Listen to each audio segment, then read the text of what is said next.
I want you to practice because you don't have a certificate. That's the whole thing. You know, and it is important to go through there, to start from a deacon until you become a pope. It is important. It's part of the career progression. But that's not how medicine works. It is how it works. That's not how medicine works. Yes. You start from academic. Yes. You go to the internship. Yes. You get a certificate. You're licensed. Yes. Once you are licensed, now you go and practice. Yes. Let me ask you, Ken. But there's a temporary license for interns to practice. No. There's a license. Interns are licensed. Medical interns are licensed. No, there's no. You can't. You are a student, my friend. You are a student. Like any other. There is nothing like practicing student. We have got what we are calling the medical registrars, yeah, who are a different category altogether. This is a guy who just finished his CAT, continuous assessment test. There's no difference. No, there's a huge difference. There's no difference, my friend. You've just been brainwashed. You've just been brainwashed to believe that there's a difference. This guy was doing his last CAT with a guy from engineering, who have done 5 years as well. This guy has just done 6 years. And by the way, for this 70,000, what am I saying? Am I saying is in forever? I'm just saying for the 1 year, before you get your certificate, so you can go and work in Kenyatta, in KU, in Kirinyaga, in Nandi, in this other place. For this 1 year, I'll pay you 70,000. So you are privileged. You are being paid 3 times. And by the way, if you are lucky to go to Kenyatta after that, do you know what is your starting salary? 300,000? 300,000, man. So you're telling them you'd get them the 300,000, but you can't get them the 206. Yeah, because you are lying to us. Excuse me. Because that, well, you know that 300,000 now. Yes. It is already budgeted for. Okay, it is budgeted for. We know how many doctors we need. We have budgeted for it. We have got budget for doctors. We don't have budget for students. But you knew how many interns are being no, we don't. Out of that's a problem. That's a problem. Why didn't you budget for them? No. That's a problem. That's the other problem. Yes. Admittedly, that's the other problem. The answer is no, we don't. Because you don't know how many this internship thing. Do you know when we put this policy in place? What you're trying to review right now? Yeah. Do you know when this internship? Which is also suspect. Internship. Do you know which is also suspect. 1976. 1976. That's the intern policy. Imagine. Do you know how many doctors were there that time? Yani, you want us to behave now? Today, I'm even fighting C+ doctors and all that. You are telling me now to have the same policy despite my fiscal situation, despite the advancement of other cadres and all that, that I continue. First of all, mimi siku kuambia ukafanya medicine. Ndio kuja sasa uniambia sasa nimefanya medicine sasa nipatie internship.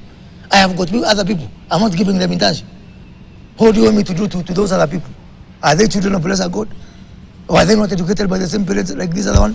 So 1976, now I have got private universities, public universities. It's a discussion, you know. There are barely 4 universities in the country. Imagine, it was only one. It was only one for medicine. Yeah, for one, yes. Yeah, this one here. Yes. You go to Chiromo, you come to Kenyatta. You know, it was such a rare, you know, thing. Now with all the supply coming from all over, you know. I agree with you. The need to review. If it's 1976, that's new information to me. I have also to admit, I'm learning. I agree with you until the point that you were calling for a review in the middle of the strike. That's my contention. No, it's not in the middle of the strike. Why was the strike there in the first place? Because when we tried to review, they wouldn't agree to this kind of an argument. And now me, I'm just saying, I'm broadening it. I don't mind this conversation. But this conversation, we'll have to bring other graduates in the table. Yeah? For equitability. Even people who did media, yes, I have to bring them. I have to bring everybody. Good for the goose, good for the gander. I want to bring all of the graduates on the table. I want to bring Kenyans on the table because the tax is not my money. It's not my mother's money. Using our money. I want to bring all of the Kenyans on the table. And that's why I'm broadening this discussion to include, you know, what I said, you know, last week. Why now? No, because somebody has to make the painful decision. And I'm not going, as a minister of the public service, I'm not going to lead this country in living a lie. I am only putting up a mirror in front of you Kenyans and telling you, look at the mirror, you have a pimple. I didn't create the pimple, so don't break the grass. I'm only a grass. Yes. Have you run out of options to push the doctors back to the wards? No, they are back to their private forever. How am I pushing public? Them? No, how am I pushing them? How am I pushing them? Look here. I'm asking Kenyans. I am happy that so far you can't say we have a crisis. And by the way, you know, 42 days today.